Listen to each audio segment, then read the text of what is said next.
আসসালামু আলাইকুম। আমি কামাল, আপনাদের জানাই আন্তরিক শুভেচ্ছা অভিনন্দন। বন্ধুরা, আজকে আমি বেকারত্ব নিয়ে আলোচনা করব এবং এই বেকারত্ব থেকে কিভাবে আপনি পরিত্রাণ পেতে পারেন এবং আপনি কিভাবে এই বেকার জীবন থেকে, এই বেকার অভিশাপ থেকে আপনি কামব্যাক ফিরে আসতে পারেন, সেই বিষয়ে আপনাদের সাথে কিছু আলোচনা করব। বন্ধুরা, প্রথমে সে বেকার কি, এই বেকারত্ব কি? বন্ধুরা, বেকারত্ব হচ্ছে যখন আপনার কোনো ইনকাম সোর্স থাকে না, আপনার কোনো ইনকাম থাকে না, ধরুন আপনার কোনো চাকরি নাই বা আপনার এই মুহূর্তে কোনো ব্যবসা নাই, এটাই বেকারত্ব। এই বেকার জীবন এত কষ্টের জীবন, এই বেকার জীবন এত অভিশপ্তের জীবন, যে এই বেকার জীবনে না পড়েছে সে বুঝবে না। যে বেকার সে শুধু জানে এই বেকারত্ব কত কষ্টের, এই বেকার জীবন কত কষ্টের জীবন। এখন এই বেকার থেকে আপনি কিভাবে পরিত্রাণ পাবেন, এই বেকার থেকে আপনি বের হয়ে আসবেন কিভাবে? তার আগে বন্ধুরা, আপনাদের সাথে কয়েকটা গল্প শেয়ার করি। আপনার যখন পূর্বে চাকরি ছিল বা আপনার যখন ইনকাম ছিল, আপনার যখন ব্যবসা ছিল, যখন আপনি ভালো আর্ন করতেন, তখন আপনার আশেপাশে দেখবেন বা দেখতেন অনেক বন্ধু বান্ধব ছিল। আজ আপনি যখন বেকার, আপনার সেই পুরনো বন্ধুগুলি, আপনার সেই আগের ক্লোজ বন্ধুগুলি দেখবেন আস্তে আস্তে আপনার থেকে পর হয়ে গেছে, আস্তে আস্তে আপনার থেকে সরে যাচ্ছে। আপনার সেই আই লাভ ইউ বলা লোকগুলি আজ আপনার পাশে নাই। এটাই বাস্তবতা, এটাই যুগ যুগ ধরে হয়ে আসছে, এটাই দেখতেছি। আপনি যখন বেকারে থাকবেন, তখন আপনার অতি কাছের মানুষ, অতি আপনজনও আস্তে আস্তে আপনার থেকে পর হয়ে যাবে। আপনি দেখবেন এমন হবে যে যাদের সাথে আপনি গলায় গলায় চলেছেন, যাদের সাথে আপনি সব সময় সময় ব্যয় করেছেন, একদিন দেখবেন এমন হবে যে আপনি এক রাস্তাতে যাচ্ছেন, আপনার ওই বন্ধু দেখবেন আপনার সামনে দিয়ে আসছে, সে আপনাকে দেখে না দেখার ভান করে হেঁটে যাবে। সে আপনাকে কেমন দেখেনি, দেখবেন মাথা হয়তো এমন করতে করতে বা অন্য অন্য দিক তাকিয়ে অন্য মানুষ করে সে হেঁটে যাচ্ছে, কেমন সে আপনাকে দেখেইনি। কেন জানেন? কারণ আপনি বেকার, আপনার কাছে টাকা নেই। যদি আপনার সঙ্গে দেখা হয়, যদি একটা হোস্টেলে বসা লাগে, একটা চায়ের দোকানে বসা লাগে, ওখানে যদি এক কাপ চা খাওয়া লাগে, একটা বিস্কিট খাওয়া লাগে, তাহলে সে নিশ্চিত জানে বিলটা হয়তো আমাকে দিতে হবে। এই জন্য সে আপনাকে দেখো না দেখার ভান করে হেঁটে যাচ্ছে। বন্ধুরা, যারা চ্যানেলটাকে এখনো সাবস্ক্রাইব করেনি, তারা প্লিজ চ্যানেলটাকে একটু সাবস্ক্রাইব করে দেন। আপনি যে ভিডিওটি দেখছেন তার ডান পাশে কালো দাগের ভিতর সাবস্ক্রাইব লেখা, জাস্ট নক দিয়ে একটা টিপ দিয়ে দেন। এই জন্য আপনি মন খারাপ করবেন না। আপনি কেন মন খারাপ করবেন? আপনি কেন মন খারাপ করবেন? সে তো আপনাকে একবেলা দেখে এক মুঠো খাওয়াবে না। এই দুনিয়াতে এমন, এই দুনিয়াতে এমন, আপনি শুধু আপনার ভিতরে উৎস উদ্দীপনা খোঁজার যে প্রথাগুলি আছে, যে পদ্ধতিগুলি আছে, আপনি তখন সেই মুহূর্তে সেই উৎসগুলি খোঁজার চেষ্টা করবেন। যদি তোর ডাক শুনে কেউ না আসে, তবে একলা চলো রে। আপনি তখন একলা চলনীতি অবলম্বন করেন। মানুষ তো একলা বসবাস করতে পারে না, কিন্তু তখন থেকে আপনি কিছু সময় একলা একলা দিবেন আর খালি চিন্তা করবেন, যখন তোর ডাক শুনে কেউ না আসে তবে একলা চলো রে।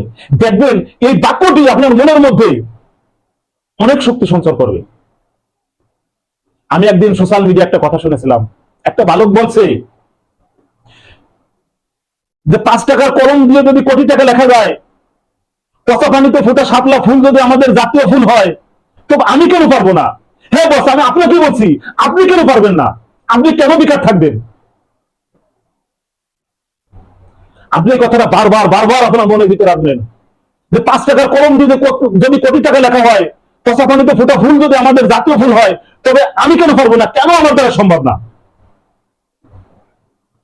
আপনার পেটে যখন ক্ষুধা লাগবে, তখন তো আপনাকে খেতে হবে, তাই না? শুধু কি আপনার পেটে ক্ষুধা লাগবে? ভাই, শুধু কি আপনার পেটে ক্ষুধা লাগবে? আপনার যে ফ্যামিলি আছে, আপনার ছেলে মেয়ে আছে, আপনার স্ত্রী আছে, আপনার বৃদ্ধ বাপ মা আছে, সবার পেটে ক্ষুধা লাগবে। সবাই হয়তো আপনার দিক তাকিয়ে আছে, সবাই হয়তো আপনার দিক তাকিয়ে আছে ভাই। এই জন্য আপনি কোনো হতাশায় না ভুগে, কোনো নেগেটিভ চিন্তা না করে, কোনো নেগেটিভ লোকের সাথে আপনি ঘুরবেন না। তখন কোনো নেগেটিভ লোকের সাথে আপনি চলাফেরা করবেন, দেখবেন এমন কিছু লোক আছে যে আপনি যখনই একটা কাজ করতে যাবেন, যখন একটা কাজ আপনি ভাবছেন তখন বলবে যে না ওই কাজটা করা যাবে না, ওটা তমক করছিল, অমক ওইভাবে করে সে লস খাইছে, তখন আপনার মন ভেঙে যায়। মন ভেঙে আপনি কিছুদিন হয়তো চলো, আপনি দেখবেন আপনি একটা কাজের উদ্যোগ যখন নিয়ে আপনি যখন পিছিয়ে যাবেন, মিনিমাম 6 থেকে 1 বছর আপনি পিছিয়ে যাবেন। আপনি নেগেটিভ ধরনের লোকের সাথে তখন চলবে না, তখন আপনি একটা চলনীতি অবলম্বন করেন, অথবা যদি এমন কোনো ভালো লোক থাকে যে সবসময় উৎসাহ উদ্দীপনা দেয়, তার কাছে মাঝে যাবেন। তখন আপনি কি করবেন, আপনি কয়েকটা ছোট ছোট ব্যবসার আইডিয়া করবেন। যে আপনি হয়তো বেকার, হয়তো আপনার কাছে তেমন একটা টাকা নাই, আপনার তেমন একটা চালান নাই, আপনি যতটুক চালান, যতটুক টাকা পয়সা আছে ওই টাকার ভিতরে আপনি ছোট ছোট কাজের চিন্তা ভাবনা করবেন, ছোট ছোট ব্যবসার আইডিয়া আপনি করবেন। এরকম একটা, দুটো, তিনটা, মিনিমাম 10টা ব্যবসার আইডিয়া আপনি করেন, যে ব্যবসাটা আপনার দ্বারা সম্ভব, যে ব্যবসাটা আপনার দ্বারা সম্ভব, এরকম মিনিমাম 10টা ব্যবসার আইডিয়া আপনি মাথার ভিতর নেন। আপনি একা একা ফাঁকা একটা জায়গাতে বসেন না, আপনি নির্জন একখানে একটা গাছতলাতে বসেন, অথবা আপনি শুয়ে শুয়ে বালিশে মাথা দিয়ে একা একা চিন্তা করেন যে আপনি কি করবেন, কোন ব্যবসাটা আপনার দ্বারা সম্ভব। আপনি আপনার মাথা থেকে প্রথমত আপনাকে চাকরি ছড়াইতে হবে। আপনার বেকার জীবন সরানো গুছানোর জন্য, এই বেকারত্ব গুছানোর জন্য প্রথমত আপনার চাকরির চিন্তা আপনার মাথা থেকে সরাইতে হবে বন্ধু। এই চাকরির চিন্তাই আজ আমাদের দেশ, যতগুলো গরিব দেশ আছে দেখবেন ম্যাক্সিমাম তারা চাকরি নির্ভর, আর যারা ব্যবসা নির্ভর, যারা বিজনেস নির্ভর, তারা কিন্তু দেখবেন ওইসব দেশগুলো ধনী। আমি আমার বাস্তব অভিজ্ঞতা থেকে বলছি বন্ধু, আমি আমার জীবনের কোন একটা সময় আমি 20 থেকে 22 বছর চাকরি করছি। আজ চাকরি বাদ দিয়ে হয়তো আমি আপনাদের দোয়ায় ছোট ব্যবসা করি, বড় ব্যবসা করি, আজ হয়তো মোটামুটি সে চাকরির থেকে ভালো আছি। বিদায় আপনাদের সাথে দুঃখটা শেয়ার করছি যে আমার কোনো ভাই যেন এরকম কষ্টে না থাকে। আমার শুধু একটাই আশা বন্ধু, আমার শুধু একটাই চাওয়া যে আমার এই ভিডিওর মাধ্যমে যদি একটা লোক ব্যবসা শুরু করে এবং সে সাকসেসফুল হয়, এটাই আমার আশা, এটাই আমার চাওয়া, আমার আর কোনো চাওয়া নেই।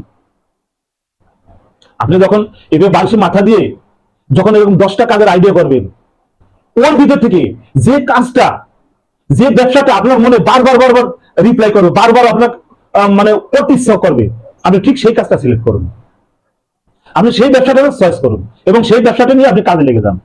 আপনি ওই ব্যবসাতে যে ব্যবসাটি করবেন, প্রথমত আপনি যান, আপনি যে মার্কেটে অর্থাৎ যে বাজারে আপনি ব্যবসাটি করবেন, মনে মনে সেই বাজারে একটু দোকান হোক বা নিচে হোক, আপনি একটা জায়গা খুঁজেন, জায়গা খুঁজে জায়গাটাকে সিলেক্ট করেন, ওই কর্তৃপক্ষ লাগে মার্কেটের মালিকের জন্য সাথে আপনি আলোচনা করে আগে একটা জায়গা সিলেক্ট করুন।